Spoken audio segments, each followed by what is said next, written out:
Clock. Oh. Hi. You're still dancing. I like it. I was. Naz is Dance it out, dancing. I was dancing it out I'm eating. I got caught eating. in a good old Grey's Anatomy fashion. Well, we haven't done in a while. Yes, the Superman pose. Gotta put As something. Amelia Shepard gets ready to jump in the OR. Hey, welcome to Live from Rabs. Happy Saturday. Happy Saturday. And we know it's Saturday because I'm back. The one and Joe only Cal's here with us I'm back. today. episode Yes, feels good to be back. What number? 80. We're octogenarians. Oh, that's right. We're And Joe, octogenarians. I think you said it a few minutes ago, but we have a first. Breaking news, end of first. Since March, first time appearing on the show that we started back in March. Every show I did with a lid, did with a hat on. Not today. Okay, let's move this. Because- I'm gonna move this. Okay. Move it to Move it this way? Move it that She way? wants to make me hot tonight. No, I just No, I actually- didn't want to. No. It Move the smells. cord. It smells very, very good. I must say, very citrusy. I didn't want the cord to go in front of you. I think she's trying to now tell me that I might I need didn't want. No, a Right, little I'm trying to- diffusing. I'm trying to circumvent a rant. Yeah, we don't want any. Although I have a partial rant before we get started. All right. Oh, boy. Frankie feels good now. Frankie, It wouldn't be a show from Right. inside Rabs Country Lane Without without, a a rant. rant. Right. It's At a least mini- one. It's a mini rant. Go for it. But first, I'm going to finish about my Yes, talk Yeah, about having the the- hat. no lid, capless, hatless today Don't because give I up any finally. extra secrets. No. I went on the underground to get a haircut because I couldn't take it anymore. And thank you, Jesus, for letting this woman come through and cut my hair.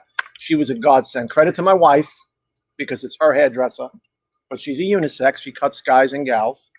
So she said, "You have We to don't come need to to the talk house." about a personal life. No, I'm saying that's she's not watching. She's not a bowler, but Joking. it's she did it right in her backyard with the chair. She had the spray So bottle. pronouns are her and she and her. It was yes. I don't want to give her name up because I don't. No, want, no, you no, know. So, but yes, fantastic woman. Price was right, although I would have paid triple whatever she asked because I needed a haircut. But yes, so You were the third person I heard of this week that has gotten a black market haircut. yeah, it's yes.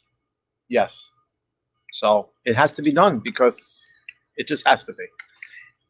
Joe, I don't think I admitted this on air yet, but Yeah. since you have, I've gone twice. Really? Oh, see? And had underground haircuts. But The like I truth is said, coming out. Not the top. I've been keeping the You're top doing- long. I mean, yeah. I'm embracing maybe You're going with a more little gel change on top. yeah, right? a little bit. Depends on the day. Okay. Depends- You know what's funny about hair when you have. Well, I don't have I'm much. but- embracing as much as I can for the longest time as possible. Because you don't know when it's going to And be this done. is something we could talk to Andrew about because he's got a little receding happening. And Well, wait, Andrew. It only gets worse.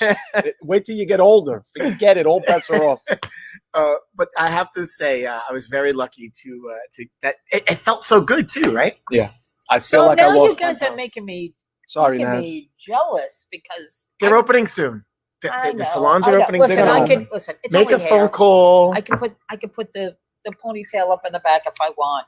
You know, it really Jason's wasn't had bothering 3 me. black market haircuts. There you go. It Well, the really youngins. wasn't really bothering me until the weather got really warm. Then Yeah. it was like, oh, this is a lot because this is probably the longest my hair has been for a while, and I've really been trying to push through Mhm. growing my hair out. This have maybe made me change my mind. Yeah, and so for those of you that are watching from outside New York City, this is still a struggle. It This is. Struggle is real. It is real. Still, yeah, the struggle is certainly real. We're keeping it real. Yes. A little and too real. on day 89 of our quarantine shutdown, which has been somewhat lifted because we've entered phase 1. Mhm. And I mean, not enough to not have these No. issues, but it's still real. And I have to say, I have some friends. I've seen some really long hair. Yeah. Some really long hair. Yeah. Vin was delivering pizza yesterday, and he's got curls Got the coming down the curls, side yeah, of his he's got- head. he's got the I said, curls. just snip them. I mean, after a while, just snip them. I was ready to cut mine. I couldn't take it anymore. So, but I'm glad I got it done. Thanks, Angelo, for rubbing that in because he can drive right into Connecticut because he lives on the border. Great. Wonderful. I mean, I just don't have the when New Jersey restaurants open next week, if someone said to me, "Hey, let's go out to eat and do something," I would say, "Sure." Mhm. I'm not running to go and get in the car and drive Right. No, and no. go experience something, especially No, a no. restaurant. I want to go out and eat, enjoy myself, Right. drink, And not and then I worry have to about worry traveling. about the extra Right. travel. Yeah. I mean, I guess I can wait. I certainly can wait. Yeah. I don't Yeah. need to go bowling 7 Right. hours away. No. Yeah. No, I think, No. I can wait. I'll can wait till certainly- home is opened up here, and then we'll come back. I mean, even when it comes to bowling, I haven't even bowled here. You haven't bowled here. I mean, I've had an And opportunity. Lord knows to, you so can, I but could have. you choose not yeah, to. it's weird that we haven't really done that. Talk about how much we miss bowling, and we actually Haven't thrown a ball. could have. And As yeah, there is a pair of lane tiles, Yeah, there is. We're not saying 39 which and- one. 39 and 40. You might have a line outside soon happens if to you be say oiled. It's the only because pair they in the ran house the right machine. now. We ran the They machine. ran the machine. And I had specifically asked if I could take advantage of that opportunity. I said, Michael, leave a pair, but I haven't. that. Yeah, there you go. So God knows that there could be sludge. It could Yeah. be sludged. God only knows. Could be. Could be sludged. So Joe, welcome back. Thank Yeah, you. welcome We back. missed you this Joe. week. Thank you. Yes. We had a busy week. I this saw. I Week. watched every episode later, of course, after We, work. But yeah. We've been going in and out of baseball talks all Yeah. week, Mhm. as I'm sure you know. And Oh, yeah. I think we're back to the owners have. The owners came up with a new proposal, Right. 72 games, I heard this morning. Yes. And I also heard that the commissioner said if the Players Association doesn't agree to this one, they're going to implement a 48 game, which is not a lot of games, No, it's not. 48 games beginning possibly August 1st. So at that point, why not just say everybody makes the playoffs and go for it? Because Right. what's Right. 48 games? I mean, Right. that's, We went from 100 something games to Right. 70 something games Right. to 50 games, back to 70 games, and now Right. we're below possibly. 50. If they don't accept this offer of 72, Manfred said 48 games, that's going to be it. And then if the players don't agree, then there's no season. So it's getting to that point. Let's hope they agree. So they are have a counter offer of 72 games at some percentage of prorated. Yeah, prorated pay. Yeah. Yep. That was where the difference was, right? Yes, It yep. was the players wanted 100% prorated, Right. and the owners were offering 75%. 75%. quarters. Yep. So, but I hope I hope they can get their crap together, for lack of not wanting to curse. Get their crap together and agree on the 72 games, because 48 games is not gonna. Yeah, You it's, can't. That's going to be a tainted championship for whoever wins, because you can't judge Well, by it's definitely 48 games. it's an asterisk. It's Yeah. definitely an answer. Yeah. I don't want to say tainted. I mean, tainted because of the fact Well, that tainted's the wrong I mean, these word. guys It's- could- Yeah. let's it's come to an asterisk. agreement and play. Yeah. And whatever they're going to play, Right. the best team's going to shine. Right. Is Yeah. they're Yeah. going to play. Yeah. Although the difference is going to be they didn't have 160 games to Right. make that happen. Right. So Yeah. let me. Plus, I mean, that's just a regular. Talk about the regular season add on.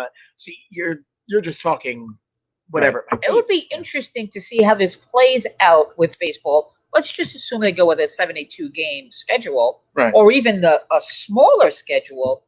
Like, does that shift the advantage to a team with strong pitching? You know, Probably. because now the Probably. pitchers can, Yeah. they can kind of stretch out the pitchers a little bit, Yeah. maybe. Yeah. And, Yeah. Well, I think it'd be interesting just to, if it does happen, Yeah. how, how it affects the actual strength of the teams. And- yeah, I think it's going to benefit the pitchers, because you could conceivably have a guy like DeGrom who say he pitches every 5 days, right? How So many his third games is day- he going to have? Right. But he can come out of the say it- bullpen. Right. He could come on his throw day, which, why go and waste 50 pitches in the bullpen? Yeah. Come in and face a hitter. Maybe you're the 8th inning Yeah, guy. Maybe you close that day. Yeah, I think The it's difference gonna will be how much time between series do you have. Yeah. They're not Right. going to get So a lot you're of not- days there's off. not going to be a lot of days There's off. not going to be a lot of days Right, off. so that Well, could be the obviously. disadvantage, right? So no days off, and then constantly just going out there and playing. Yeah, but and I I think that was their biggest gripe Yeah. about getting injured. I'm like, but come on. Well, And I the get- longer I get the longer that this goes on, the worse it gets. Yeah. Because the more compact the season's going to have to be. Mhm. Now they're going to have to play those games in shorter amount of time. Yeah, almost if they every keep day. dragging it out. Yeah. But Almost every day. Well, I Anyway. see again, Joe. I didn't even give my mini No, rant, it and we was had a me. rant already. it was me. But you guys got a nice shout out from Susan Rivera Ortiz. Thank you, Yes. Rabs. It was our pleasure, Yep. Susan, and we feel like it was a drop in the bucket for what you guys have done and continue to do. Labor and delivery unit. Yes, got to get those Godspeed. babies pumping. Godspeed. Keep those babies going. Just think about 7-8 months from now.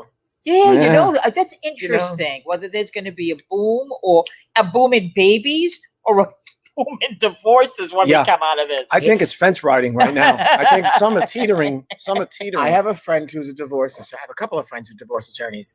One of them has specifically said, Oh yes, I've heard that too. "True to roof." Well, I Yeah. think you really,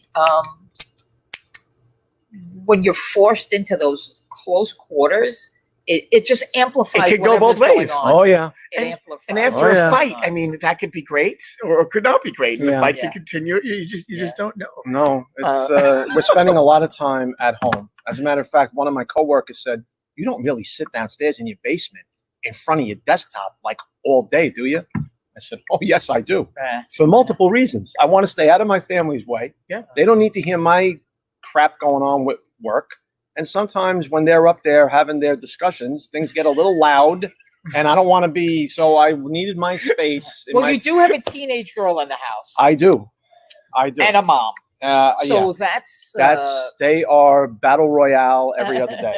Well, So and I was going to catch you before. You don't have to apologize for saying crap I know. because and I know. we've already laid the rules. So Right. we haven't dropped let any it fly. F-bombs. Let it fly. We However, call it the shit. just We call so it you the know, shit. Yeah. if you remember, Kelly Kulik I know. was She's the the one- first I know.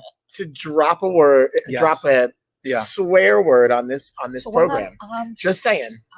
I need to know what your mini rant. Oh, nothing. I mean, just again, I got up super early this morning because I don't sleep anyway. Right. Correct. The older you get, the less sleep you require. But today, I actually got the missus went back to the work world today because she works at the elections, and today is one of the that's early right. elections. Today starts early early voting. elections. Yes. And so Heidi is working down at the on Father Cap, the sports complex. Yeah. That's where the voting is. So she had to go off to work very early this where morning. my gym is. Yes. So I said, you know what? Instead of making coffee, whatever, I'll go to Royal Crown because we like, they have Everybody good- likes the Royal Crown. coffee's good, the bagels are good. So I said, let me go early. So I got up around 6:20. Got to Royal Crown about 6:45, and I was still fifth online, having to wait, which is okay. By the time I left, there was like triple that by the time I left. So they got the markings like most places have. Keep your Yes. distance, stand on the spot. Signs all over the place. Wear your mask. Not permitted without a mask. All over the place, right? The owner is running around with his mask on. The girls behind the counter are running around with their mask on. Everybody online has their mask on, except there's always one. Yep, Right? you're right. There's always one. And this guy, you know how, and it takes a lot to get me mad. So I give people the benefit of the doubt to a fault. Like me, Joe. Yes, Like me. exactly. But this guy, some people just have the look. Like this guy is a real, I'm going to leave it at that. Without cursing that bad, shit is one thing. Saying what I really want to say is another. So this guy just had the look, and you could say this guy is just, I could tell he's going to be a problem. Did you feel like he was waiting for somebody to say something to him? Yeah. And instead of standing on the decals that they had spaced out every 6 feet, he had to get right in between and the people that were up at the counter. He had to get on top of them to pay and make his order. The owner himself walked by him like 3 times and never once said, "Hey, dude, put your mask on." So this guy was like standing there almost welcoming somebody to say something. So And there was an elderly gentleman behind me, and we were just, he looked at me and I turned around and I looked at, and we were both like, what is with this guy? Like we gave each other that nod with our masks on. correct. Like, what is with this guy? And you could tell we wanted to say something, but then I said to this guy, I took my mask down a little bit. I said, if the owner's not going to say nothing, we're minding our business. Right. It's not our place. We don't own this joint. It's not worth it sometimes to say something. And it's not worth especially it. This guy was begging for somebody to say something to him. So what does he act like on a regular basis? Right. He is the guy Right. that cuts everyone, Yeah. and expects the Oh, world. Yeah. I'm just Yeah. saying. He's the guy that rolls through stop signs. Yeah. I was listening to your Yeah. stories the other day about the stop signs. Yeah. He's the guy that rolls through Yeah. stop signs. He's a guy I like to peg, wannabe tough guy, Johnny Cement.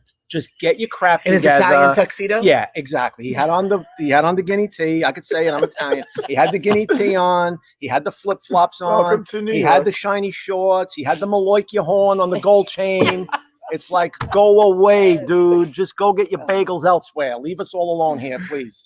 Anyway, that's my mini rant. So, All right, Joe. so I feel that was legitimate. Yeah. And that's going to be part of our life for a while. Oh yeah. And there are people that are going to feel emboldened more when people don't approach them, Mm-hmm. or when. And now, honestly, it's the business's establishment. It's their establishment. Yeah. It's honestly, the onus is on them. Yeah, he walked by him 3 not times. another customer Right. to approach them. Look at the videos that happen. We could talk about The this one, today, but the one, the one in- from ShopRite is Yeah. disgusting. Yeah, that's Yes. crazy. I stopped at the post office last week, and somebody that we know, I have to say, the cool part about the masks, you could pretend like you don't know you them. don't know, right? Like Yes. you don't recognize them. Right. And it's happened to me once, Yeah. this specific case, and I don't even know if she recognized me. It Mhm. didn't make a difference because I wasn't going Right, going there. I don't understand what people, they're not wearing their masks. Do you understand what 6 feet apart is? This guy, could you believe that? And I just looked at her, I was like, oh, and I laughed, and I just kept walking. And I was like, oh God. And so I told Nez who this woman was, and she started laughing. I mean, it's so her. But I was like, because I don't want to commiserate with Right. you. Yeah. I understand you're right, Right. but not if you're acting like that. Right. There's no way. I'm like, see you later, bye, peace. Yeah. Yep. Hey, Yeah. Hey, it's- no different than I went to Starbucks. Here's my rant. Go ahead. See, we're getting him on a rant anyway. I went to go to Starbucks, Yeah. and it's been great. Now this week, phase 1, everybody's out. Right. An extra phase 1. Sadly, the homeless guys Oh, that hang out in front of the store Oh, yeah. are back. Oh, yeah. Sitting right smack in the middle of the line. So now they have it all marked off. right. Dude, you shouldn't be sitting here. Right. And he's sitting there and nobody wants to chase him off. Right. Whatever. Hey, it's Saturday. It's Pro Bowler Saturday. We have a special guest with us today. And No rants for Naz. I have no rants. No rants today. I just have love. No rants. I just and have- you know what? I bet you we could get started. We could get Andrew started on a rant. He might. He's starting to laugh, so he might have a rant. Yeah, he's he's fist happy. pumping. He's fist pumping. Hey. I was trying Got to some rant. bring him in. He's got some rants. I could tell. Andrew, welcome to the party. Hi, Welcome Andrew. to Live from Hey, Rabs. Andrew. Guys, how's it going? Thanks for having me. Can't hear. Can you hear me? All right, cool. I had to switch to a different set of headphones here. The other one We didn't can hear you. cooperate. Yeah. Yeah, it'll- that's No, not it'll my catch rant. up. So my rant. We've been pretty open here in Arizona for a while. You know, like this, it hasn't been phased. It's kind of been, hey, it's all of this and then none of this and then some of that. That's kind of how we do it out here. But we went into a furniture store a few weeks ago when things started to open back up, and it was the reverse. So we put masks on. Harper, Jen, and I all put masks on. We walk in, and we are the only ones in the store wearing masks. And now everybody's looking at us like, why are these people wearing masks? So then we go to Costco, and of course, if you can't get in there without a mask, so now we're in Costco going. Now everybody's wearing a mask. But I watch people walk in and then take them off, and then none of the employees stop them once they've taken it off. It's like, what's going on here, guys? Yeah. Which is it? You know, I put it on and people look at me because I'm wearing it, and then I Yep. take it off and people look at me because I'm not wearing it. And you know, maybe I should just stay home. Yeah, right. Just order online. Yeah. And how many of those are New Yorkers that have moved to Arizona? Probably I translated don't- about 75%. We don't ask that question. I mean, like maybe we should make them wear a T-shirt that signifies where they're from. I don't know. I think if you listen really hard, You could tell. you might be able to tell. They sound like us. So yeah. Probably. Well, I noticed some people do speak very quietly through their mask. So if I can hear them through their mask, that could be a start, right? Because everybody's pretty loud. I know. Yeah, Hey, that's a good thing. That's a good Yeah. thing. it's true. You could always. I'm sorry. You could always pick out a New Yorker. I mean, we don't need a T-shirt. No, we were on our honeymoon in Hawaii. I was ordering breakfast at a place was it Honolulu, the first island? We were on Honolulu having breakfast.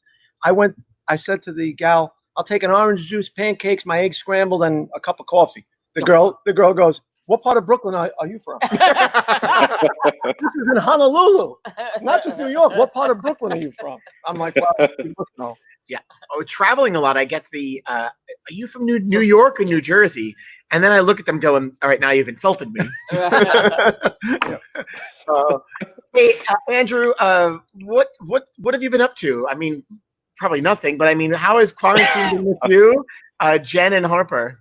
Yeah, no, quarantine. Actually, it's been really good. I haven't been able to bowl, but I did take recently, a couple months ago, I took a corporate job. So now I actually go into the office every day, which is kind of a change, but you know, I am getting paid, which is awesome. And Jen and I are not trapped in the same house together, which, yeah, I suspect that would have been a problem if this all kind of started and we were both at home together for lengthy periods of time. But yeah, she's doing well. We've got the office all set up for her, so her daily commute's 10 steps now. I don't mind. There's not that much traffic on the road. It's actually been pretty good. I'll tell you what, all these years of traveling, it really hasn't been such a bad thing to have a normal day, you know, with a start and end. So I don't mind that. I miss traveling a little bit right now, but all in all, you know, all the things that go with it, sitting around in long hours on a plane and in cars on the airport, you know, I don't really miss so much of that right now. It's been nice to be home. So for those of us that spend a lot of time on the road, it's actually not been so bad to be forced to be home for a while. So so mom's the at-home teacher for Harper. Is that what I'm hearing? No, that didn't work out so well. The first couple days with the school couldn't quite get it figured out. So she's out for the year now, and they actually have the kids programs are open. And the second that happened, she goes, I'm enrolling her, because it's you know, she's 7 now, so it's like 5 minutes of something to do, and then I'm bored. I don't have anything to do. I got a whole playroom and TV, tablet, nothing to do, nothing at all. Like, it is 105 degrees here right now, though. So telling her just to go outside, that doesn't really work. That doesn't work. No. But her and Jen, we have like a double wide desk. And for the first little while when she had schoolwork, they were set up facing each other, and that got to be pretty difficult after. So I think we've got it figured out. We've got a good system now, which is awesome. But yeah, you know, we've been pretty lucky here in Arizona. It just hasn't been well, I mean, we're plastered all over the news right now as, you know, tripling, quadrupling, 10 times, you know, the number of cases. Everybody makes it look like Arizona's this absolute hotbed for disaster right now. But that happened about 3 weeks ago, and it didn't really materialize. And now here we are again. So I don't know. It's one of those things where we just try to be conscious of what's going on, try to protect ourselves, try to watch out for everybody else, and not get too wrapped up in what we read and watch every day. That's the only way to keep our sanity. Yep. Listen, I think that's great advice for all of us. It is, Andrew. You know, but wouldn't you think, I mean, Andrew, wouldn't you think that maybe because they're offering more tests right now to people, that maybe, you know, because of that, people are testing positive, so the numbers are going to go up a little bit, right? So and see, what's crazy is you know, everybody's got a source, right? Everybody's got a source. So, you know, and I'd never want to discount it, but my mother works in a hospital. She doesn't work on the front line, but she works in a hospital, and it's one of the largest in the area. And she says, you know, hey, our census is down. We really don't have that many people in here.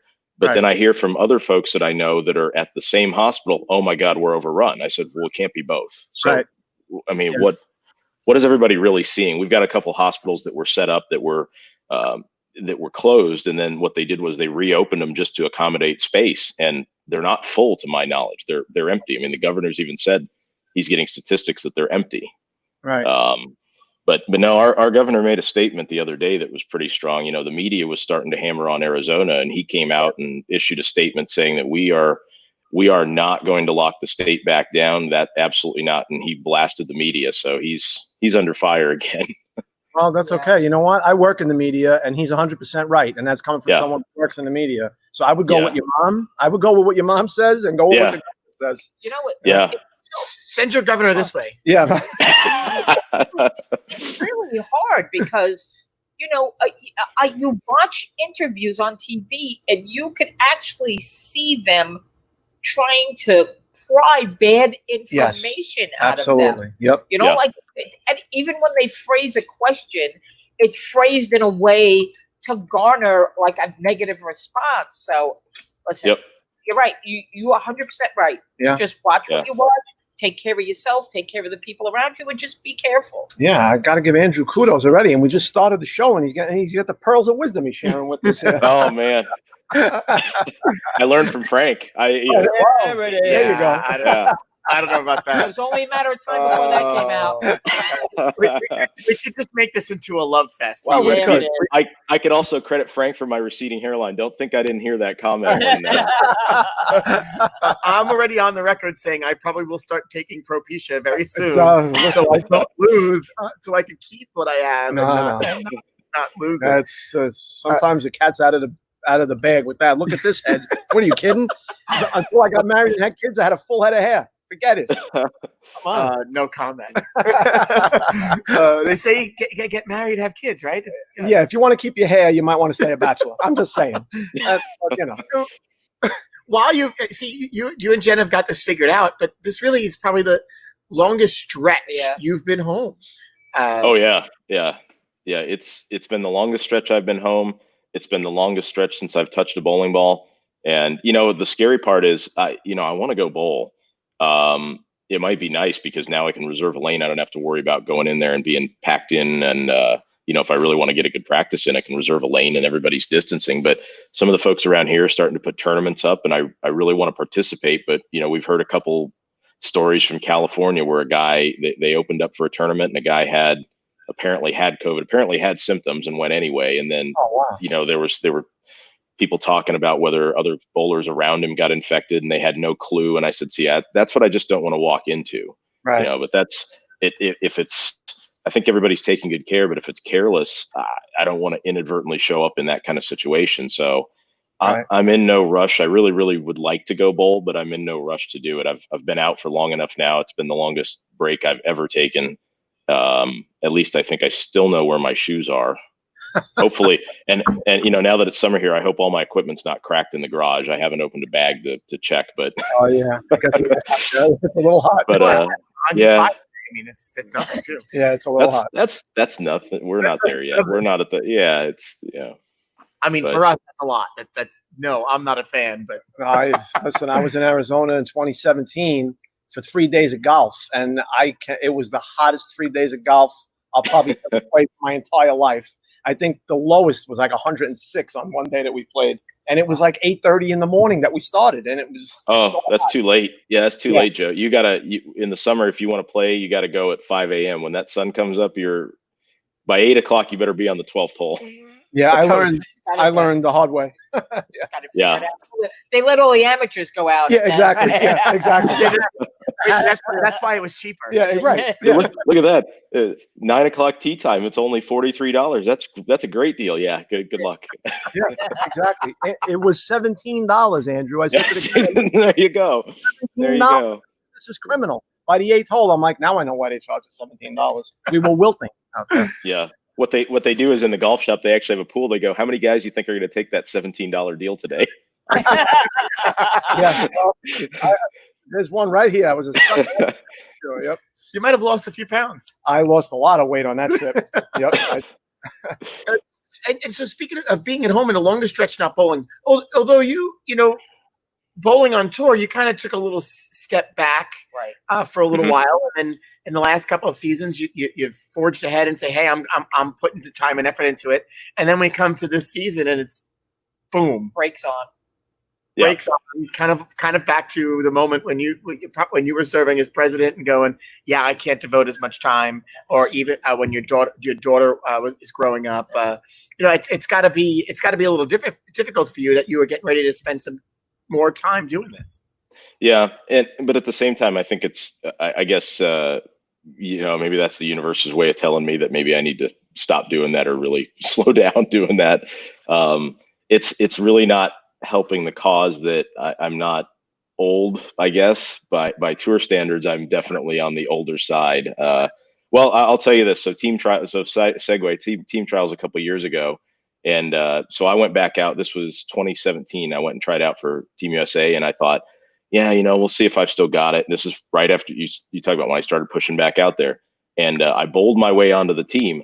But that year, I remember going into the registration room, and I don't think some of these kids were out of high school. The vast majority that were there early to register, I thought I was at junior gold, and I kept looking around going, is this team trials? Like, am I in the right spot here?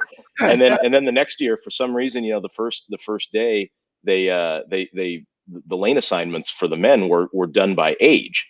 And this is like lanes 1 to 70, and I'm on lane 10.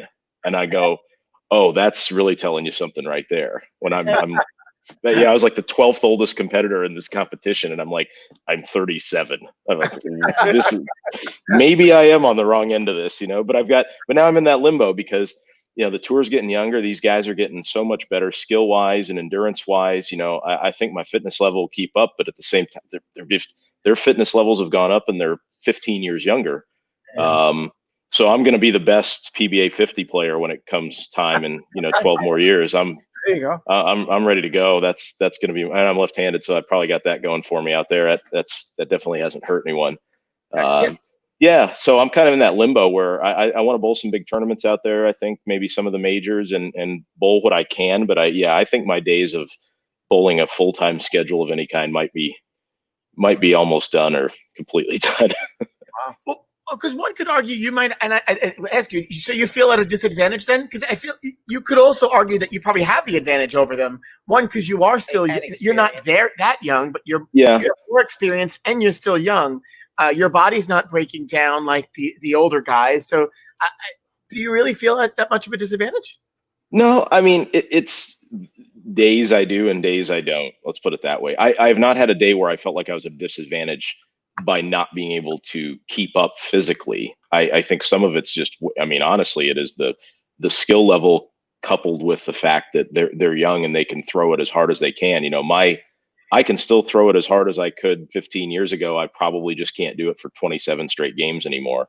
But it's been a learning curve for some of these guys out here that we had a full schedule going, a full tour where it's back to back to back weeks. And a lot of them have never seen that. So Nazareth, when you said the experience, that's where it definitely comes into play, because I know how to keep myself on a schedule when I'm out there. I know when I should and shouldn't do things, and before, when we were bowling 2 weeks at a time with a month off, guys would get a little bit lazy and say, oh, it's no big deal. I can roll out of bed and I can go bowl 2 weeks and then go back home. But now, if you don't prepare yourself for that stretch physically, mentally, you don't get that downtime anymore. It's a day between stops and not a full week. You can't go home and recuperate. You've got to just get right back up and get out there again. And that is a learning curve for people that haven't bowled on tour, for the last 20 years. Right. So it's pretty interesting. There's a really, really interesting mix of players out there now from, and certainly experience counts for something, because I look at like Chris Barnes, and Barnes is still bowling great and making TV shows, and he's going to be bowling on the 50 tour here real soon. And so seeing that, there's absolutely something to be said for experience, but you gotta pick your spots. Norm is another great example. Norm's 56, but he's in incredible shape, but he picks his spots. If he takes a week off or he gets injured, he's able to come out firing when these other guys that aren't used to bowling 8 weeks in a row get a little tired, and he takes advantage of it. So, you do learn some tricks. That's for sure. Yeah, that's for sure. Got to listen to Father Time. When Father Time is talking to you, you have to listen. Is that coming from Father Time? Well, I feel like Father Time.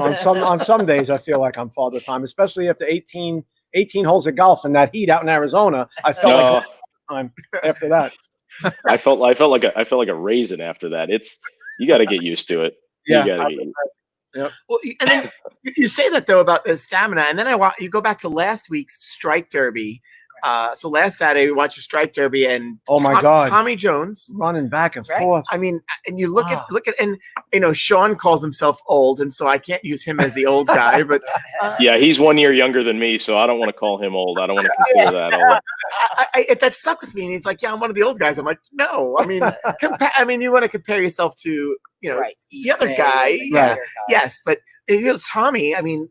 I thought at one point he really had it. I know. But running back and forth, that was exhausting just to watch. I couldn't even imagine doing, back and forth. The ball didn't even hit the index yet, and they're running down the other lane, grabbing a ball, throwing it, looking to see what they got on that count. This ball's going down, running back. I'm like, they were making me dizzy watching on TV. But the ball didn't hit the pin deck and they're running to the other lane. I couldn't do that.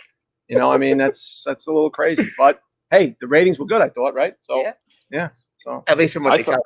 Yeah. I thought it was fun. You know, I watched it and I thought it was kind of fun. I know somebody posted a comment. I don't remember what I was reading. There was a comment somebody posted online though that, you know, maybe the next time they should try to do it with like having outs. Like every time they don't strike, just like the home run derby, they get 3 outs or 5 outs. You know, and I like that idea because then, you know, maybe set an upper time limit on it. Still like 5 minutes, but now so they've still got to bowl pretty fast. They can't, you know, take their sweet time getting set up and making a good shot, but there's still a little bit of pressure to make sure you're making good shots and that you're moving at a good pace. Like it was kind of interesting. You're gonna get a lot of extra lineage when you open back up. You know how many kids are gonna go out there and want to try to bowl as many shots as they can in 2 minutes? You should change your lineage instead of per hour per game. It's per ball. I mean, per minute. Right? Per minute. I like that because they had a 2-minute limit, and Randy Peterson said, "Listen, they're really not finishing their shot. No, you know, they're not taking that. They're not no posting, posting. especially in the beginning rounds, because you want to get you want to get seated. I mean, does it really matter where you get seated the first round? I mean, you could argue that, hey, but it gets you in a rhythm. Right. They did slow down as they went, but then it sped back up. Yeah. So interesting the way to combat it. But yeah, I agree. The out piece would probably they may not throw as many strikes. Yeah. But they would. Well, maybe they would. Yeah. Right. They would just be more, like Andrew said, there would be more attention to actually maybe just throwing the ball in, just getting it down the lane as fast as they could. Yeah. So and running back and forth. And you can kind of tell when the flat 10 started to come into play. Yeah. They were exhausted. The ball was hitting the pocket like a marshmallow, and that doesn't happen with that level. But because their body was just running, they were so drained, they had nothing left. You know. And bowling in shorts. How often do you see that? That's why. See, you didn't know those guys wore knee braces. You didn't know they wore knee braces until they started bowling in shorts. That's right. How interesting would that strike derby have been maybe 20 years ago? Oh my God. With the pros from 20, 30 years ago, I would have been a little bit of a different. Yeah, definitely. Yeah, I don't know if Steve Cook would have been running around like that with a pair of shorts on. Yeah, that would have been tough. That would have been interesting. Yep. I you know what I like about it, you know, and I'm sure there's people that you know, they think, that's not real bowling. I don't real bowling, whatever we're gonna call real bowling, but I think it was different. It was something that I think everybody's always talked about or wanting to see a strike derby. You know, maybe not at the pro level. We don't talk about that a lot, but I think people in general just want to see, okay, so these guys can go out and they can shoot 260, 270 or more when they're easy. We can do that. That's just what we do. You know, it's like hitting change ups and batting practice. But you know what? Trying to see what guys can do and how much they can strike when they're under that kind of stress. I watch them and it does look like they're moving in slow motion, but I think if you go out there and you really try to see what it's like to try to throw 10 strikes in 2 minutes, it's pretty difficult. And as the lanes are transitioning, you know, part of what we do is we're so used to having time to think between shots and watching transition, and they're not able to pay attention to any of that. You don't have time to pay any attention to that. Right. So it was a different thing to watch, and it was just kind of fun. And I think we just take it for what it is. Exactly. I think it was kind of interesting. Don't read too much into it. It was just it was fun. It was fun. Yeah, that was fun. Yeah. It was a skill type of. It's fine. Just accept it for what it was. And let's go back to skills challenges. I mean, the shootouts. I mean, that stuff. It's for entertainment purposes. Yes. This is to your point. There is real. We call it real bowling. They're talking about the regular competition. Yeah, you will have that, but I mean, here's some filler. I think the PBA and when Coley was on the show, she basically was excited to talk about just getting the PBA and bowling back on TV, whatever it looked like. Back on the network. And then tonight at 6 o'clock, it's on at 2 6 p.m. for you. We'll have some more. So You know what? I think, and I think it probably appeals to a different demographic than, you know, they're not looking for directly to appeal to an older audience. Right. This is something that would appeal more to a younger audience. The new breed. That's what they need to get them on board. That's right. That's right. Important. That's a lot of the kids that I watch practice, you know, and that I've coached. It's really interesting because they that is, in some respects, that's how they practice. You try to get them conditioned for how to understand bowling when, if they want to bowl at a higher level or bowl professionally, and it's different. But if you leave them alone, that's how they practice. They just go back and grab a ball and they go. 100% right. Yeah. They just grab the That's next how ball. they bowl. Yeah, they just grab a ball and they go. And Yep, it's and all they just about throw it. trying to go Strong straight. as right. Yeah, and anybody that's open bowling with about 5 minutes or 2 minutes left on the clock, because then all of a sudden all the house balls Yeah. are on the rack. Yeah. And then my ball didn't come back. Well, no, not Yep. 1, but 12. Right. Yeah. Or back there. No, it's still back there. Yeah, rapid fire bowling. That's what we call Yeah. it, right? When Almost the want clock- to take the clock when off the screen. I've always wanted, Frank, you can host this, okay? I've always wanted to have a tournament where, because I felt like for a while, there were times on tour when you watch some people that are, definitely not keeping up with the fitness, but it's like bowling fitness to be able to bowl on tour is just a different animal. You have to be really mentally fit to deal with the swings. But I always wanted to have a tournament where guys would have to bowl a frame and then do like 10 push-ups or do a lap around the building or something like in between, and just like that are really that are really test like, are these guys really, how in shape are you guys? Say you're in really good shape, but let's see how that works out. A little decathlon or something, or biathlon. Yeah. We're taking the extravaganza to the next level. Yeah, we could do that. Yeah, Yeah. John Lucido, if you're out there, pay attention. Frankie can host the first Spartan bowling tournament. There you go. There you go. Or See, that was the thing. Yeah. That's Yeah, all right. Titan. Yeah. That's what got me, Joe. That's what got me thinking about it, because my wife and I we ran a number of Spartan races a few years back. Like we did a trifecta one year. Our 10-year anniversary, we went to Hawaii to run the Beast, which is the 13-miler. Wow. And I mean, well, our whole family went, parents and everything, and we go there, and it was gorgeous. They did it at the Kualoa Ranch, which is where they filmed Jurassic Park, and so this was a monster. That is got to be the hardest thing I've ever done. I'm glad we did it. I don't know which couple says they're going to do that for their anniversary, but hey, we did it. It took like 6.5 hours to finish. We told our parents that, hey, come back for us in 4 hours. We're at the drop-off spot, and they're waiting for us, and they're going, well, we have no phones. They're like, are they dead? Like, where are they? So 3 hours, 2-3 hours later, we show up, and I'm limping, and my wife's Jen's dragging me to the car, and it was so hard. And I kept thinking, that'd be fun. Like, we always get criticized as bowlers for not being in shape. Yeah. But whatever that is, you don't get to showcase that when we're out there bowling. For what people traditionally think of, other sports players as being in shape, like you guys talked about baseball or even basketball. All these players, the ladies, and the men, they look like they're in shape, and bowlers are not in shape. Well, a lot of us can do that kind of stuff too. So it was fun to see the strike derby, because you got to see people actually exhibit some of that fitness, and that was a lot of fun. Oh, hi. Visitor. Hi, Harper. Oh, hi. Hi. You're literally, the whole world can see you. At least New York. She loves her Yeah. daddy. New York could see you, definitely. Anyways. But So- yeah, Welcome guys. to the show, Harper. Yeah, welcome to the Welcome. show. You wave. Just wave hi. Hey. All right, goodbye. So, Kind of like he had a Jimmy Fallon moment. yeah, that's all right. Listen, enjoy it now, because before you know it, she'll be asking you for the car keys. So enjoy it now, Andrew. Enjoy it. Yeah, it won't be long. No, but no, I appreciate that. Yeah, the clock's just ticking, isn't it? Yep, for sure.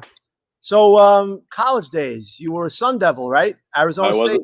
I was. Yep. Okay, so give me your most favorite college bowling moment. What was the most fun you had bowling college? Oh wow, there were a lot of them. You can give us two. Yeah, God. Well, the problem is I'm trying to remember. I was talking about with one of our neighbors the other week about how college was 20 years ago. That's a scary thought. Probably my favorite. I only bowled 3 years. Once I made Team USA, I didn't go back and bowl my 4th year of eligibility. But when we made it to nationals, we ended up finishing 5th that year. But that was probably one of the most fun times I had as a team, because we had an unfortunate coaching situation that happened right before sectionals. And what was incredible is we took the women's head coach helped us out, but we went to sectionals with 8 guys, 64 Baker games, and no coach. Oh wow! And somehow we didn't kill each other, and not only that, but we managed to do quite well. We made it to nationals with the level of talent, and in our team, we were all pretty solid. So there's no reason we shouldn't have made it to nationals. But we made it all the way that year and finished 5th. It was our highest finish in 3 seasons, and it was just really cool being part of that. Where it was an unfortunate thing that happened, but all of us banded together, and we relied on each other, and with little direction, and we managed to get as far as we did. And we thought we were going to win that year. We thought that was going to be it, but it ended prematurely. But that was probably the coolest moment because we kind of got to see what we were made of. Nice. Yeah. Yeah. Can I tell you my most unfortunate? Can I tell you my worst moment in college bowling? Oh, So absolutely. that was Throw it out there, Andrew. Throw it out there. So my freshman year, and so I'm a freshman, and I was told by some of the other guys, hey, you got to wait your turn. You pay your dues. You can't travel. You're not going to bowl this spot. Blah blah blah. So coach takes me to the first tournament. We're in Chicago. It's a tier 1. So this is the one in Chicago. It was one of the biggest tournaments of the year. One of the first ones of the season, and I finally get my shot. I'm in the lineup, and guys are struggling. The guy that he wanted to be anchor was really struggling. He said, all right, throws me in there. And it's game 9. We've got a chance. I can't remember if we had a chance to win or finish second, but we needed to win this game. And he puts me in at anchor. So now all these guys that told me I had to wait my turn and pay my dues are looking at me, and I'm thinking I'm going to show them. And I got up, and I missed that head pin so far right. Okay. I got 5. We needed 7. I got 5. Wow. And just for those keeping score, remember I am left-handed, so I hit the 3-6 right in the face. Oh man. And that was a really humbling experience, but Wow. I wasn't going to let that happen again. But man, I couldn't have been more embarrassed. This was, it's like your first time on the big stage, and then you just fall over. Well, that's the highs and lows of any sport, right? You're gonna Yep. good, bad. It's Yep. So let's go in a time machine a bit. Let's go in a time capsule and go back. Okay. So if you could take 2 PBA Hall of Famers, 2 PBA legends from back in the day, say maybe the 70s, the 80s, give me one left-handed bowler and one right-handed bowler that you never were able to have that opportunity to bowl, that if you can go back in time and go to like a fantasy camp and bowl them when they were in their heyday, who would it be? Give me one lefty and give me one right. Oh boy. Well, lefty, I don't know if I go quite that well. Earl would be the obvious choice because Yep. there's no doubt that's an easy one. That's the measuring stick. But I'm going to give you a second one because this is one person that I've gotten to know that I think is one of the most fantastic human beings anywhere, is certainly in the industry. But Mike Albee was always my idol growing up. I loved Mike Albee, and I never got to bowl against him. He was the guy every Saturday that I got to watch when I came home from league. And the first time I ever really got to know him was when I started serving with USBC and met him as he was head of the Hall of Fame committee and the Hall of Fame, and that was so much fun. And I didn't know, I was starstruck, and he's like, "Oh, I know who you are," and I said, I really know who you are. I mean, this is great. Like, I get to talk to Mike on a regular basis about business, but man, I don't even want to bowl with him so much as just, sit down and have a meal with him. He's just such a great guy. So, but Earl, I think that's where you measure, how good am I really? And how good was he? Right. I just would love to, absolutely love to see that. But, right-handed bowler. Yeah. I'm not. I'm a pretty true lefty. I'm not so much into the right-handed bowlers. You know what? I'm going to throw one out for you. Give me one. I'll give you an answer. We'll go back in time. How would you feel if you had a match up against a guy like, say, Dick Ritker? Ooh, that'd be an interesting matchup. There you go. Right. I'd lose, but that'd be fun. Right. Guy has a bowling academy. So right. I mean, so. Well, if I didn't learn anything, then I'd be crazy. I'd have to pay attention. Certainly. I think Don Johnson would have been fun to bowl against. I think that would have been fun. Sure. Yeah. Another guy, the Firestone, the famous 299 when he hit the deck and was laying on his belly because he left. I think it was a 10 pin, but I could still see it. And it was Billy Whaley who was doing the color before Nelson Burton Jr. Yep. That's how old I am. Billy Whaley days doing color, but I could see You know what? That's a good answer. I'll go with the Ritka, and we'll give you the Don Johnson. That's a good Perfect. I like it. I'll take it. I'll take it. So, I sent Frankie a show and tell. Do you have that? I do. It's show and tell here on Live from Rabs. Show and tell with our friend Andrew Cain. Andrew had the unfortunate pleasure of bowling with me and my friends at Carolina Lanes back in 2008, 2009. Wow, look at my hair there, buddy. All right. Look at your hair. Yeah, right. Yeah, exactly. I had a little bit more. I didn't have much, but I had more then than I do now. But we bowled with you. We had, I believe, there were 8 of us on the pair, and they said, all right, you 4 guys take the picture with this pro, and you 4 guys take the picture with that pro. And we were lucky enough to have our picture taken with Andrew Cain. So I appreciate you saying that. I thought this was going the other way. We're like, the other guy, that was Jason Belmonte when he first started, and we got to take our picture with Andrew. We bowled with with Jason too. What part of that season was that? Earlier in the season? Would that be 2008, or was it late in the season? No, it was. We bowl that every year. They came to Carolina in February, so it was the beginning, I guess. Right. So you had a good season that year, 08, 09, right?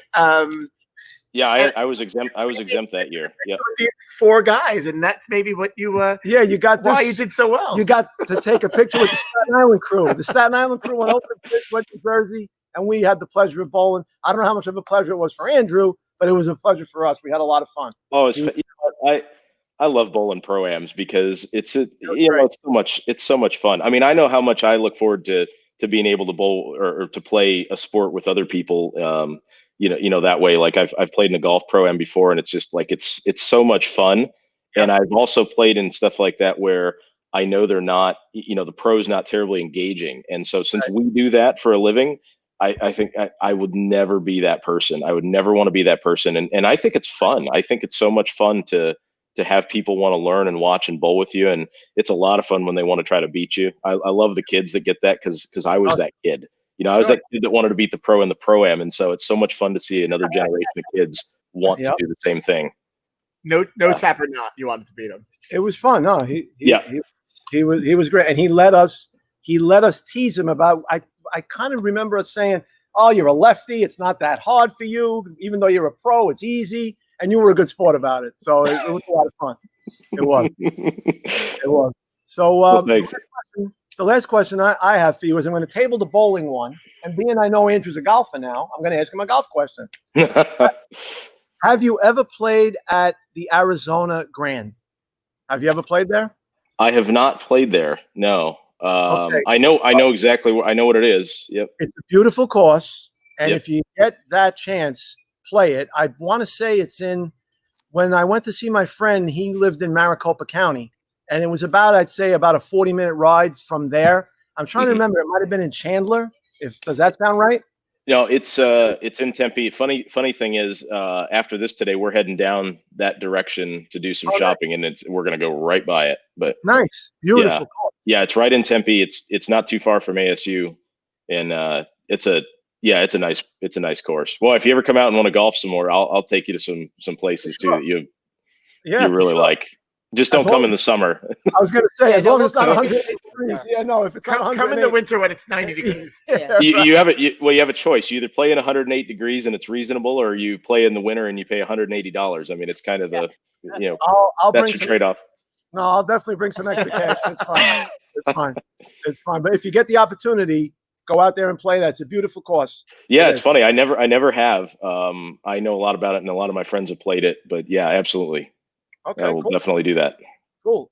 So we have a question from the bowling community.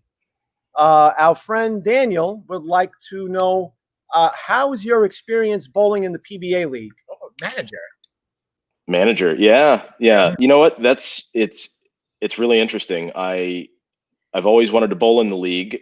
But right, you're a manager. Right. I'm a manager. Yeah, but that's okay because I get all of the fun parts of the league and the experience of being there in the league. And I've got an awesome team. We are going to win this year. I'm convinced of it. We finished second a couple of times, but breaking news. Breaking news. LAX here, right here. Yes, right here first. Make that prediction. LAX wins the Elias Cup. Wow. Whenever it is held, we are winning. Yeah, there you go. No, the league is so much fun. I mean, like I've got Jason Belmonte's been our top player, our franchise player since day one, and this year now I've got Stu Williams and Anthony Lavery Spar, Patrick Gerard, and Jacob Buttriff. So we've got quite the formidable team. It's a tough format. This is one of those where, you know what, those Major League Baseball players, I'd love to be able to play 70 different sessions with these guys. You know, it'd be so much fun if the league was at a point where we did this on a regular basis, because it's a great environment. Bayside is awesome. You know, I know so many people, you guys got to come up if you never have and experience Bayside. And just that road trip. It's a road trip. Yeah, road trip. Absolutely. Frank, I know you've been to Maine. You just haven't been up there for that, but it is, the league is awesome.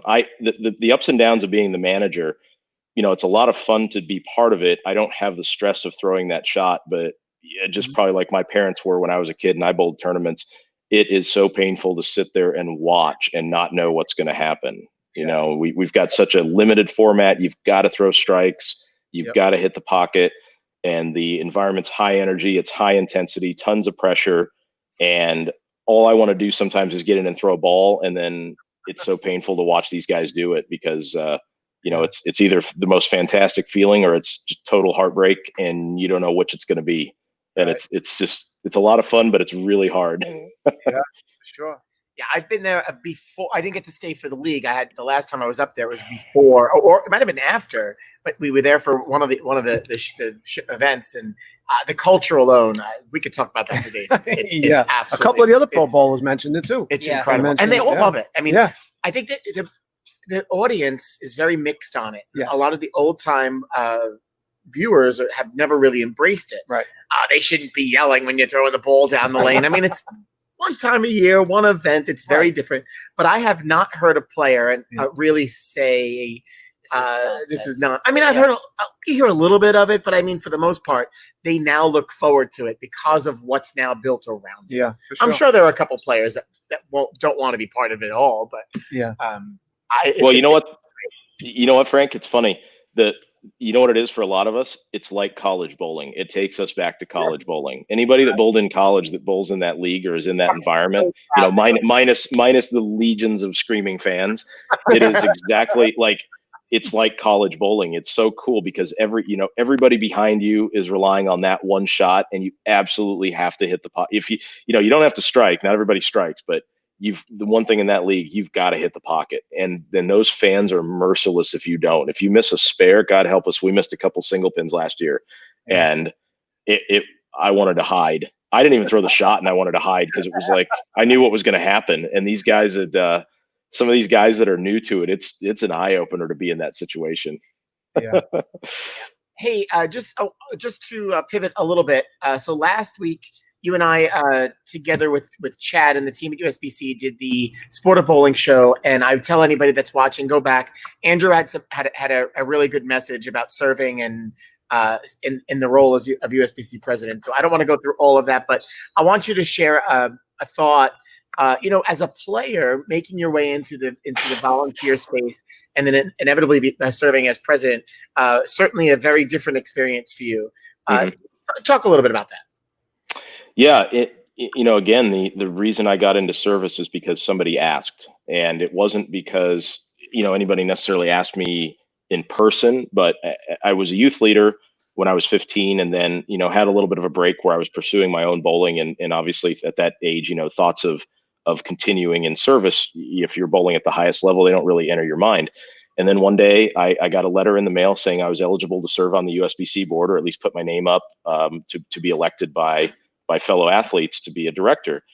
And, you're always talking about things that can change and how you can be part of that change. And I remember looking at my wife and I said, well, I got to fill this out. You get asked to do this and you don't know if that's your one opportunity, and somebody's asking you if you would like to participate. And, the easy answer is yes. You come up with 100 reasons why you shouldn't, but really the answer is yes. And even if it's not exactly what I said on that show, was maybe serving as a director, maybe serving as an administrator isn't quite the way you want to do it. But the most important thing is everybody forgets that's not the only way that you can serve bowling. By being an ambassador, even as simple as being a good sport and being an ambassador when you're practicing, because there's other people that don't bowl regularly that have no idea what bowling's about, and just kind of showing them what that community is that we have and how they can be a part of something that's a little different or maybe bigger than what they thought it was. You could be a coach. There's 100 different ways that you can serve the sport, and you don't just have to be an administrator.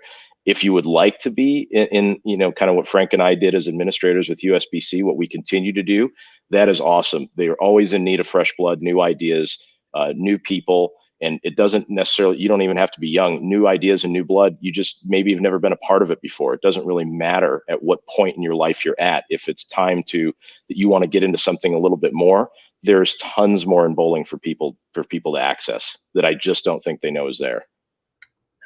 Yeah, that's great. And to kind of go along with that, you've worn a lot of hats. I think I should wear more too. Apparently, I can see this. Like physically wearing it. Yeah. All right. Between the PBA League, being involved with USBC, Team USA. So, what do you feel? And I do agree that you can make change through any of those just by being an ambassador. What do you feel was your favorite place? What did you feel like you got the most out of? Well, I definitely think I got the most out of when I was president, or at least towards the end of my presidency, because initially, it was a bit chaotic because we were in a pretty stressful situation as an organization. And, I've given Frank how much credit on this show. I guess it's his show. So what the heck, but having Frank serve with me, and then, his term as president afterwards, we knew we were able to try to start setting things up. And what was so much fun was towards the end of my presidency, where I felt like we had worked on so many great things together that, we're not going to know for 5 or 10 or 15 years how impactful some of those things might be. But all we did was the best we could do to try to set it up for the future. And it was fun to do that. I say Frank, and certainly a lot of other people involved in this, but, we worked very closely as officers to spearhead a lot of these efforts to create change. And it was just so much fun knowing that, he was on board with what I was thinking, and I was on board with what he was thinking, and that he was going to be able to carry that the next few years leading the organization. So at that point, I had just enough experience, and then could look just far enough ahead to feel like we were in a really good spot, and we were in a spot where it was fun, and we were trying to create change, which is difficult. But sometimes there's no better place to be than right on that leading edge, and you never know whether you're 100% right or wrong, but you just try to make the absolute best decisions that you can with what you can see, and that's all it is. We stick to the facts, and we just try to make good decisions. And that was probably the most fun I had in any of those roles. And I'd served in a variety of them. I served with BPA as well, and was.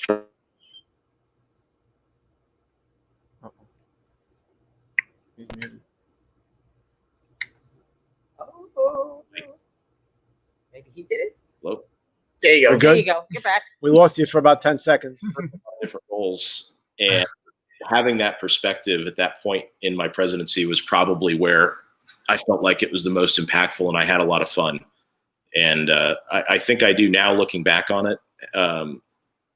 Everybody's asked me, well, what would you have changed? What would you have done differently? Do you regret any of it? And you can always look at the results and say, gee, I wish we hadn't done that. But do you regret any of it? No, because I think at the time you make those decisions, you're doing everything that you possibly can. You can't know what's going to happen 2, 3 to 5 years down the road with any certainty. I mean, look what's going on around us right now in the world. Nobody could have predicted anything of this magnitude. So you really have no idea what's going to impact the change you're trying to make. All you can do is make the best decisions at the time, and just be solid in those and be committed to those and move forward. And I think we were in a good spot, and I felt that way towards the end of those years. And that's why I started to transition back to bowling. I could now go back to enjoying it a little bit, but still continuing to serve and trusting that whatever I helped put in place, my contribution was going to help the next group of people carry on. Oh, okay. So going forward now, you are I can't hear you guys. Oh, Frank, are we mute? No, you should be able to hear us. Hello. Are we Can you there? hear me now? Can you hear us? Maybe he's. Lost your mic. Hi, Andrew. All right. Well, There you go. Oh, there Oh, we go. whatever you just did, you were good. Is that good? He muted himself. There you go. Andrew? Yep, there we go. Sorry. Yeah. All right. Your battery died, maybe? It might have. I'm not Yeah. sure. Sorry. You said I was up on the mic, but I couldn't hear. Yeah, I couldn't hear you guys at all. Okay. That's all right. Okay. Sorry about that. No, it's all right. So now, at this point, your position with USBC, I believe you're chair of the Equipment and Specs Committee. Correct. So that's been there's been a lot going on there in the last couple years. Maybe you can explain a little bit about the process that you go through to come up with the She's back. proposals to put forward, like no more weight holes, things like that. So what's the process there? Well, some of these proposals do come from the field. We do take considerations for things that come in from the field, whether it's from our associations or whether it's from any external organization. If sorry, those are little nesting dolls, world leader nesting dolls. Okay, all right, thanks, sweetie. Okay. You get the hook. Sorry, can we take a 10-second pause? She's not going to leave me alone until I show you. So it's a little nesting doll. We've got young Vladimir. Very nice. Oh. Yes. We've got our friend there, and Yeah. and then we've got our. Oh, we know who that is. There we've he got is. he's also got his fingers crossed behind his back. But yeah, we've got our fearless leader. Yeah, I bought these in Copenhagen. Thought someday they'd make a nice antique. But Good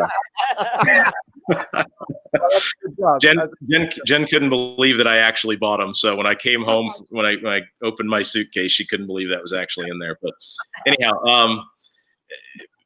so those proposals will come in, and a lot of times it's derived from our own research, which we have a very healthy amount of research that our team down in Arlington conducts on a regular basis. And when you come across things, it's like scientific. You discover things, you continually look at things, whether it's a problem somebody thinks exists and we need to try to resolve it, or whether it's something we come across that we think we want to try to curb for the future.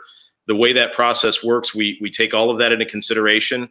Our staff flushes it out. They do testing, lots and lots of testing. I would say that more testing quite possibly goes on today than at any point in history.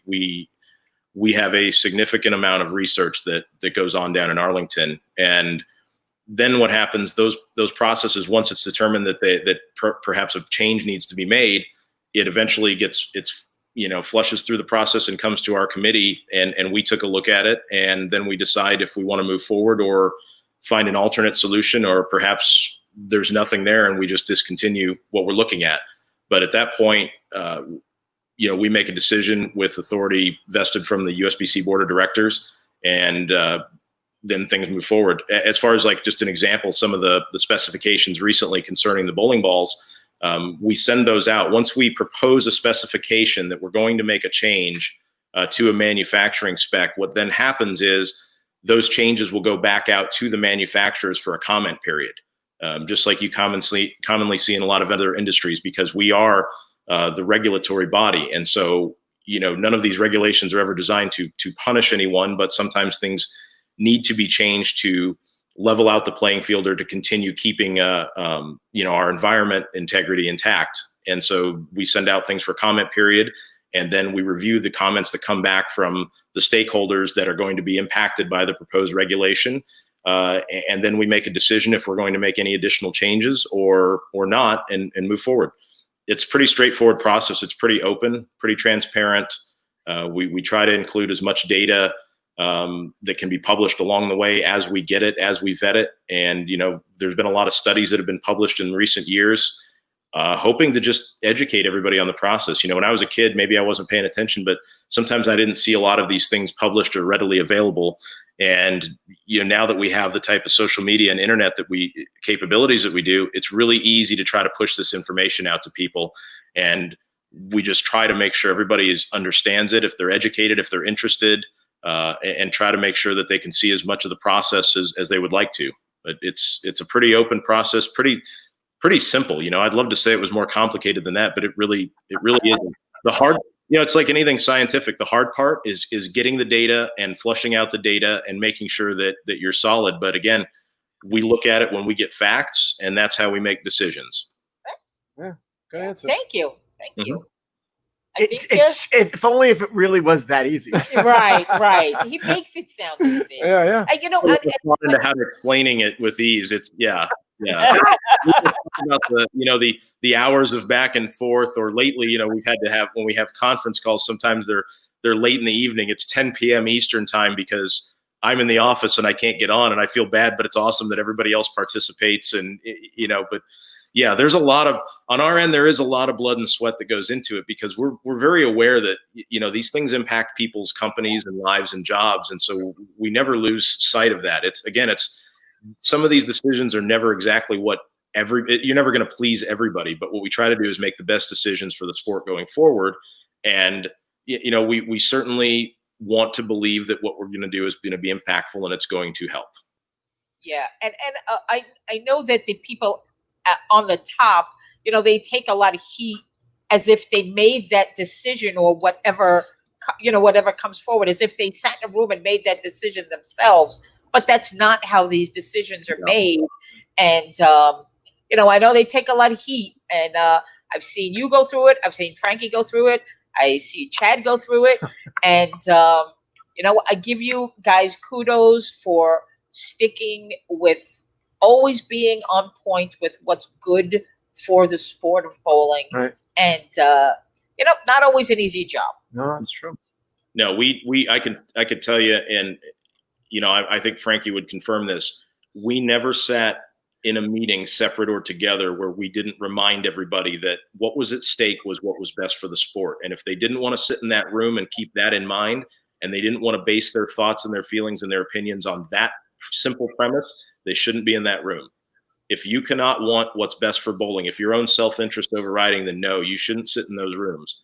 It is absolutely all about what is going to be best for the sport and the people that play it, the people that rely on it, and the people that have ownership stake in it. It absolutely should be about that, and about moving that sport and moving the sport forward. That's right. Yeah, and if anybody doesn't realize, Naz has been there every step of the way with us on this journey, whether it be Andrew and I yelling at each other, or I've heard many phone calls. I'm sure you have. or Very, very interesting lengthy phone calls. conversations, or even everybody has somebody that you confide in and you have a conversation with, and you go, as we have these, everything is confidential, and you keep these in these rooms and these phone calls and Zoom conferences these days, and there's always, you just need some levity. And so I look at Naz and she goes, "Oh, what's wrong?"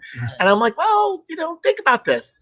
And everybody needs that person. And so Naz has been that person for us. And the funny part about you still serving, you and I both tried to sunset, and I didn't let Andrew sunset. I had a point. I had put him when you think you're out. Yeah, pull me back in. Pull me back I had the privilege and honor of appointing him as the chair of the Equipment Specs Committee, and he's done such a fine job. The current president kept him there, and I'm pretty sure the incoming president is keeping him in those roles. So as much as we laugh, I've been trying to sunset as well. I've been roped right back into it.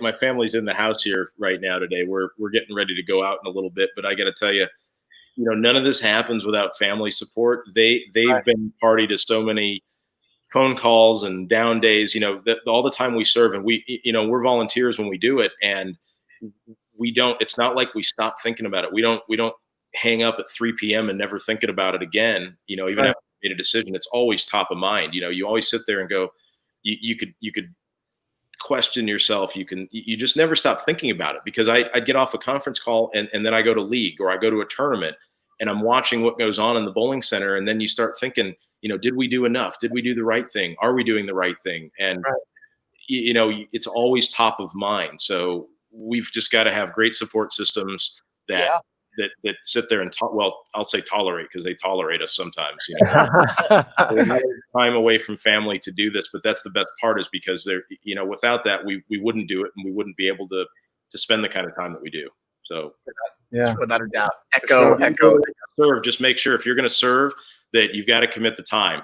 You know, don't treat it as a part-time thing where you've got 1 foot in, 1 foot out. It is a commitment. Right. Make no mistake about that. Yeah, and have a good support system behind you. Yeah, for sure. You can't lose sight of, and it's very easy to lose sight of what's going on around you in your business and your family, and you've got to put all that first. And then this is something that you do, and Definitely. it does take a lot of time. And Andrew, thank you for your service. Thank you, Andrew. And as a result of your the time that you've given our sport, which you're not done, Andrew is being elected into the USBC Hall of Fame. Well done. Congratulations. Congratulations. Yeah. We should have already already celebrated, but we'll get to celebrate at the I'm assuming at the next convention. Are all the Hall of Fame inductions happening at the same time? Very good. Yeah, from my understanding, I was told next year, and then I'm not sure. Class of 21, I'm not sure how they're gonna do that, if it's all gonna happen at once. But yeah, our class will be next year. So the quarantine pandemic class, and I can officially say you are certainly damn older than I am, because you've now reached the pinnacle Hall of Fame, which is pretty cool. That's great. And Joe, you played show and tell this week. Yeah. I'm not going to play show and tell again, but I played show and tell last week. I provided a video of Andrew singing karaoke. Really? Oh. So if anybody go back to that show for some good words of wisdom, but if you want to see and hear Andrew sing, all right. I'm not sharing it. I already shared it with the world. Okay. You can go back and see it. That was my show and tell last week. Thanks for knocking the bus over me again. I appreciate that. Was that on the USBC? When they archived it, I think they might have cut the first 3 minutes out of that show. I'm not sure if anybody would actually see it if they went and watched. In front of that, somebody might have told them about that. Yeah. Hey, before you go, I want to share today's meme of the day, and we were talking a little bit. I mean, it just today's world. We were talking about people not wearing masks and social distancing. Yep. So this is. I've made this a meme. This is Josh Blanchard shared this yesterday. Okay. Did you see Josh? I saw that. That was awesome. Genius. It looks like an awful start to a game of bowling. And this is in an airport. And I'm still not really sure, because he doesn't specify what the deal is here. But can you sit in those seats? Can you not sit? I'm assuming you can't sit in the seats with the X. You could sit in the seats with the dashes, but they're not distanced, though. Yeah, I don't know. Yeah. I don't know what's happening here. Maybe if you have a family, if you're traveling with maybe 4 people could sit. Yeah, if you have a family of 4, it makes sense. Well, see, but if you're in bowling, I would sit in the ones with the X's, because that's what I and if you look in the comments too, I think Andres Gomez said something to the effect of, "Hey, did you strike out for 215?" That's great. That's great. Hey, Andrew, thanks for spending some time with us today. We appreciate you dropping in. That was a lot of fun. Thanks for having me. I will have to go watch some more of your shows, but hopefully you don't have too many more. Hopefully you get open for business here, but I appreciate everything you guys are doing out there. This has been kind of a nice. I think it's great for your community, especially. I know you push it out live to everyone, but for people that can't come in and bowl with you, I think it's awesome that you do this. It lightens things up. It's great for the community, but it's really awesome. So kudos to you guys for thinking about putting this together and doing it. That's great. Thank you. Thanks, Andrew. Hey, Andrew, before you go, next time you come out this way, bring your clubs. We'll go golf. Yes. All right. I'm in. I'll do it. All right. And then when we go out there, we'll go golf. It'll be a lot cooler. Yeah. You might not even know what this experience is like. Yeah. Thanks. Thanks, Andrew. We'll talk to you soon. Take care, Andrew. Everybody, take care. Take care. Thanks. Andrew Cain. Yeah, he was great. I didn't get to call him Andy either. Darn it. We'll have to call him. Yeah. Andy Cain. Andy Cain. Nice. He was good. And very good. It'll be exciting. I'm excited for my friend and excited for him. He's put he's given a lot of sweat and tears, as he said, to the sport of bowling. And I didn't ask him to elaborate, but having you succeed him as president is something that I think probably, and I think that everybody in a way would feel this way. is you want to feel, because the short term that you do get to have to kind of put your stuff in motion, you feel like just when you get a foot in, then it's time for you to leave. Yeah. But it's almost like the two of you kind of served one presidency, because you kind of worked so closely together. And and for both of you, that's got to be a good feeling to feel like, even though I'm not here, I know my plan is going forward. And again, I think that's a great idea for state boards, for local boards. Yeah, have a succession plan and work together. I think that's a plan for success. That was succession planning was one of the big projects that Andrew and I took on at his leadership. We just sat there, and because of how he had the opportunity to become president, really was very different. I will say, I do believe I had the leg up. He had the leg up in a different way. The leg up that he was there in the room. He was young, and the group trusted him to lead us into the next direction and forward. And it was a very hostile time. We had a lot of changes that were happening on the executive director side. We had changes on the board side. And so here he came. He didn't have what my leg up was. What he didn't have was the fact that serving and then coming through the rank, serving as his vice president together, we paved the way for what was next. Right. So I got to serve 2 years as the vice president, working alongside, and then eventually 3 years as president. So 5 years as an officer lets you do that. And I said this last week, and and you've heard me say this, it's not what we do today. It's whatever the impact that we can make. And Andrew made that point too. Yep. It's about 10, 15, 20 years from now. And especially in the role that he serves as the equipment specs chair. I mean, the work that they've been doing really it was not about 1, 2, 3, 4, 5 years. We're really looking ahead. We both served on the strategic planning committee. I still serve in that role.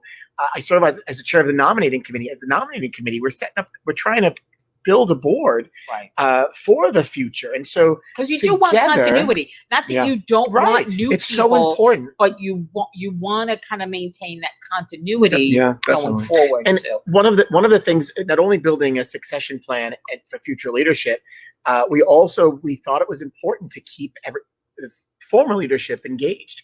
Tom Bluth was the former vice president. You know what? He couldn't give the time and serve as president. Right. He understood that, but he's been the finance chair since almost the inception of the organization. And so much he could bring to the board. Yeah, of course you want to train our job is to train the next person. And so when I was coming out, Carl Kalick and Karen were coming in, you leave that opportunity and then you work with future. But when it comes to committees, you have to do that too. Yeah. And at the time you might not have someone.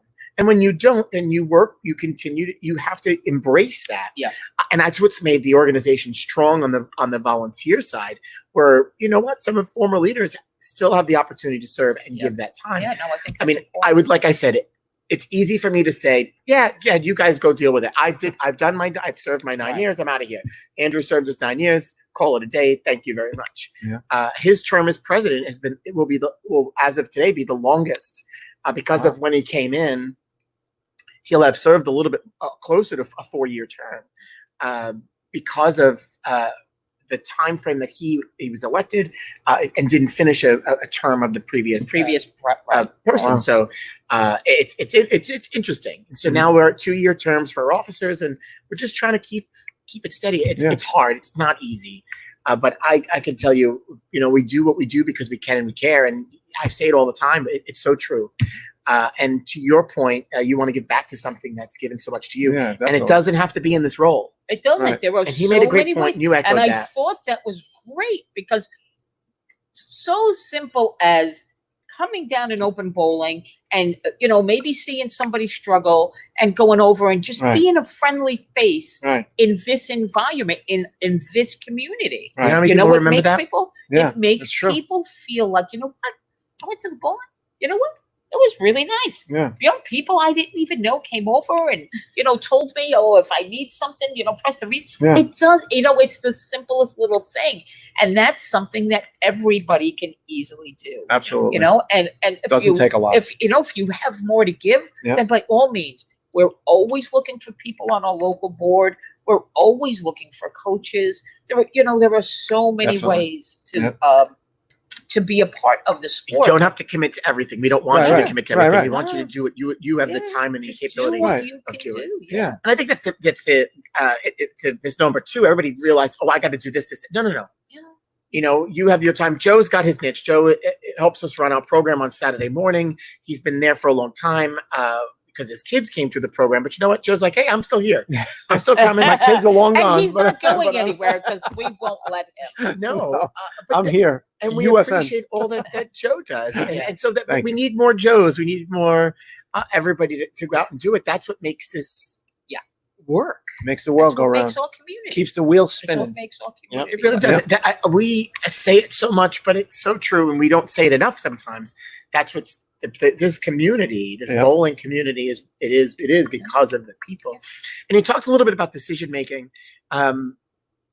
It's not about you or me, you. It's about what's good. It's about what's good for the sport of For the bowling, and you sport, said that right, too. for the And it sport. really is. I've been in those rooms, and we've made decisions that, as a proprietor, may not be the Right. most beneficial for me. Right. Mhm. Being in a market like ours, it might be beneficial for someone in Ohio or California or Texas. But I mean, there are times I sat there and go, "Wow, this is not good for me." But you know what? It's good for It's good for the the sport. organization. Big and It's picture. going to the help sport. move Right. forward. It's our job to make decisions on a global basis. Right. Yes, everybody's in that room with their background, their collective background, and come from different places. Yep. At the same time, you have to take yourself out of that position, Right. and think globally. And that's the biggest challenge I think we have on the volunteer Yeah. on the volunteer Definitely. side Well, it's hard in because, any you know, organization. the younger the generation gets, the volunteerism isn't as strong, Right. and it's no knock on the younger generation. It's just the way that they're built. You know, Right. it's They're wired different, no That's doubt. the way. Yeah. It's definitely the way they're wired. Yeah. So we have to, as leaders, if you want to say that, you know, we have to try to find ways in different capacities than we Right. used to. Yeah. You know, boards are maybe going to look a little different. You know, meetings are going to look different. Oh You know, my we God. have to Meetings find. are looking so different today Oh my than they God. ever were. Yeah. So we they have are. to find a way to engage, Yep. like a younger pool of people, and Definitely. kind of pull them in. Yeah, we have although we've always had this. You have the conference call or the Zoom meeting that could have been an email, and then you have the opposite. And I will tell you, Yeah. I can't tell you how many Zoom meetings I've been in on, and it's a lot. Video conferencing takes a little bit more out of you than if you Yeah. converse, Right. because you can take your phone and go wherever you want. I mean, you could take your video off, but it's not the same, Right. and the interaction is different. There are a couple of meetings that I've been involved in that I firmly believe that it's so hard to do this in this fashion. It's so much easier to do it in person In a because room. you Right. when you I'll talk strategic planning, for example. I mean, stuff like that. You need to read the room. You need some time to digest. It's a day and a half meeting. You come back the next day fresh. It's so different than I'm sitting at home by myself. Because I will tell you, the most valuable time, and as you've done it, you've come to the campus and been a Yes. part of those Yes. those projects. The best time is when you sit at the bar or you go for dinner and you It's continue the talk the conversation. afterwards. Right. And Yeah. listen, it's been that Yeah. way. I mean, we were going to Bowl Expo for years, and with Ray being involved in IBSBA, International Bowling Pro Shop Association, Very good. and Instructors Association. And you know what? You're right.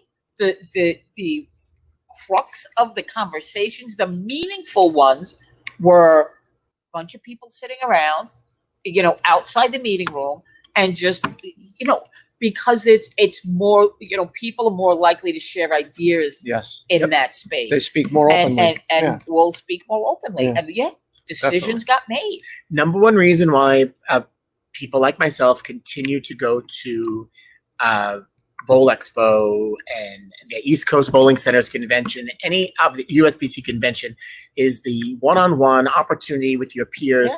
I can't echo that enough. And that's any industry. Yeah. Yeah. If you don't leave the four walls of your business, you'll never learn any more about your business. You think you know it all. Right. And I will tell you, thank God at a young age, my dad says, hey, we got to go do this. Yeah. And he wasn't always a big convention goer, but he went at appropriate times and felt it was necessary. But you know what?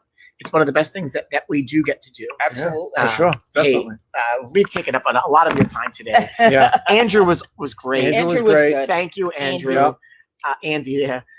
And I say that he's got a great perspective on the sport. He's very analytical as well. And I mean, we could have went for days and talked about other stuff. Absolutely. And so, Yes. I mean, we Could've been talked a for little more. bit about everything. And his career on tour, he really has had a successful run on tour. Yeah.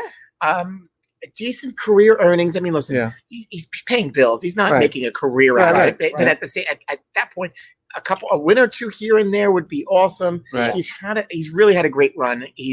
But he's always, I have to say, if you look, he cashes a lot. Yeah. He has a lot of Consistent. cashes Yeah. and a lot of consistent. And when you I was talk to looking him, at he his beats stats. himself Yeah. up. He beats Yeah. himself a lot, but he's like, I know. You know what? He's been the last few seasons. He's truly getting out there and bowling more often. Yep. And I listen. I hope that I want the best for him, and Yeah. he Yeah. loves the league thing. So managing Yeah. the team Yeah, and being that's able to pretty draft cool. your team and That's do all cool. that is pretty awesome. Yeah. Thank you that is again, Andrew. Fritz makes a comment. He's backing up, is adding to what we were saying. Text messages are very focused, but face-to-face conversations open up more Cool. Yeah, avenues. definitely. And I couldn't, when it comes to meetings, I certainly couldn't. You need agree more. the personal touch when you have that face to face, sitting in a room with. Yeah, just stay people. 6 feet away. Yeah, just Yeah. keep your distance. Stay out of my personal space. Yeah. Yep. For sure. Uh, For sure. Hey, happy Saturday. Yeah. Have a happy Uh, Saturday. Have a happy And weekend. it's beautiful out. I can't Yep. wait to go home. Yeah, it's Me very neither. nice out. Enjoy the nice Do weather. we have a photo of the day? I do. I was actually going to save it for Monday, but hey, we might as well Go show ahead. it. So do you have an old photo of the day in I'm honor just of our going through the 25th anniversary. Yeah. You see the photo, Naz? You see the photo? No, It's right there. So Ah, in now I honor of our see it. 25th anniversary, here's a photo of our very own Ray Larson. Oh, there we This go. photo was taken, I believe. I know that guy. This was in an advance file photo. You're not getting away with this. Photo. No, it's a good one. But I It's a believe good this one. was also one of the photos. This is the photo that was used when he was on the cover of Detail Pro of Shop. retail. The, right, Pro the Pro Shop Shop. Operator magazine. I remember the magazine. Check Yes, out that absolutely. handsome guy. Yes. Look Look at at that. him. Pro Look Shop at looks a little different today. He looks a little different today. He's got a little less hair on his head, maybe. Less than that. Well, Ronnie did say that he and Ray go to the same barber. He They said that do. in the comments before, so I love it. you're in good company. So they now quick shave. I have to fix shot another picture from Monday. I was for it's just time, but that's good. I love it. It's Ray. I love Yeah, it. that's great. That's Cool. great. Hey, Here I am. happy Saturday. Just two quick shout outs before we go, Yeah, because yeah, I know yeah. it's been a long show. I got invited to my first drive-by thing today, but I had to take a rain check because I'm Yeah, you committed are. here on Saturdays. So it was 8th grade graduation for Joe I Guarneri. passed them. Yes. Well, Joseph Guarneri, I 8th think grade. Holy Rosary was doing Holy something Rosary today, did theirs too. today. Yep, I saw Joseph that. graduated, I think St. Teresa's it is, yesterday. Yes. They had their drive-by today for him at his Yes. house. They were driving by. I think they were meeting at the Crystal Room right in the neighborhood, but I couldn't go. I sent my best wishes. And Best wishes to Joseph. Joseph, And all the other graduates. good luck in high yeah. school. Good luck to all the graduates. And Yes. and a quick shout out for me and my wife tomorrow, 34 years married. God bless you. We Unbelievable. never had a fight. Never had an argument. We haven't killed each other yet, but 34 years. So tomorrow, I'm going to absolutely do nothing. Thank you very much. Kick back and relax. Awesome. God Well, bless you, my man. Thank you. Congratulations. Thank you, brother. Thank you. again, Thank you. my condolences to you, Heidi. Yeah, thank you. That's what friends are for. Thank you. What we say out after this. No, I'm kidding. Well, hey, great day, great show. Yeah. Tomorrow, we always say that we're here tomorrow, Not tomorrow. every day until further notice. Not But tomorrow. Not tomorrow. Phase 1 for Live at Rabs has officially started, where we take Sundays off. Tomorrow better be as nice as today because I can't It wait will to be. enjoy my It yard will be. again. It will be. Do a little work and just relax and do nothing. I won't come here. It'll be quiet around here. Little things happening, but other than that, Naz, tomorrow Yep. Enjoy the day Enjoy your day off. enjoy the tomorrow. view. Planned day off. Oh, very, yes, a planned Yeah. day. Planned day That's off. awesome. Yes. Nothing better. And we will see you Monday. And this week we got a We bunch got of it. Yep. great guests. And Monday we're kicking off the week with the one, the only, Wacky. Right? Wacky. Wacky Bill Bill Dulowski. Dulowski, the coach of St. John's University men's bowling team. Oh boy. So we'll talk college boy. bowling Oh boy. and we'll talk about all those characters over the years. That's good. But hey, as Naz would say, smash the like button. Right. Subscribe. Send us some hearts. Send us some hearts. We like the hearts. And thumbs up. Share us with your friends. Oh, and I also saw, I just saw that he piped in, happy birthday, John and Chico. Oh, Chico, that's right. Happy birthday, Chico. Happy birthday, I sent him a Chico. Facebook message today. That's right. Happy birthday, John. So, and the graduates, the drive-by thing Yeah. is so cool. Yeah, I it love is cool. Yep, it is Well, cool. until, I would say until tomorrow, no. Till we'll Monday. See you Monday. Monday. Naz. That was awesome. Peace. Bye, everybody. Bye.